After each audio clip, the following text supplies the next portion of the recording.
অসমৰ সকলো প্ৰান্তৰ লগতে নাজিৰাতো আজি গৰু বিহু উদযাপন। আজি পৰম্পৰাগত গৰু বিহু। এই গৰু বিহুৰ দিনটোত নাজিৰাৰ খোলংকাটনি গাঁওবাসীয়ে ৰাজহুৱা পথাৰত পালন কৰে গৰু বিহু। নাজিৰাৰ খোলংকাটনি গাঁৱত ৰাজহুৱা পথাৰত আজি গৰু বিহুৰ দিনটোত হুঁচৰি গাই গাঁৱৰ যুৱকসকলে আনন্দ মনে মাহ হালধি সানি অতীতৰ পৰম্পৰাগত নিয়ম মানি নিজৰ গৰুকেইটা আনি পথাৰৰ ৰাজহুৱা পুখুৰীত গা ধুৱায়। এনেকৈ অসমীয়া ৰাইজে আজি চত মাহৰ সংক্ৰান্তিৰ দিনা অসমৰ প্ৰতিখন গাঁৱত নিজৰ গৰুকেইটা প্ৰচলিত নীতি নিয়মেৰে গা ধুৱাই মংগল কামনা কৰে।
বাপতি শাসন এই ৰঙালী বিহুৰ আজি গৰু বিহুৰ দিনাখন আমি খোলাংকাটনি গাঁওবাসী ৰাইজে মিলা প্ৰীতিৰে এই আমাৰ যি গোধন আছে সমূহ গোধনক একত্ৰিত কৰা ইয়াতে আমি পানীৰ যিহেতু এতিয়া পানী কমকৈ আছে, গতিকে আমি নৈৰ পৰিৱৰ্তে এই ঠাইতে আমি মেচিনৰ জৰিয়তে পানী উলিয়াই আমি গোধন আমি আজি ধুৱাইছোঁ আৰু গধূলিলৈ এই গোধনকে আজি পিঠা পনাৰে গোহালিত আদৰ আপ্যায়ন কৰা হ'ব।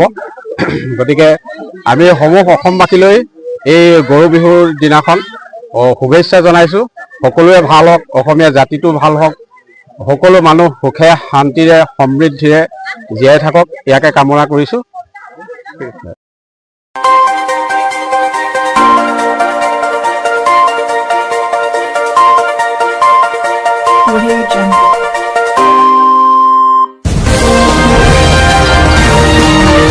আপোনালোকে চাই আছে CNC Media News।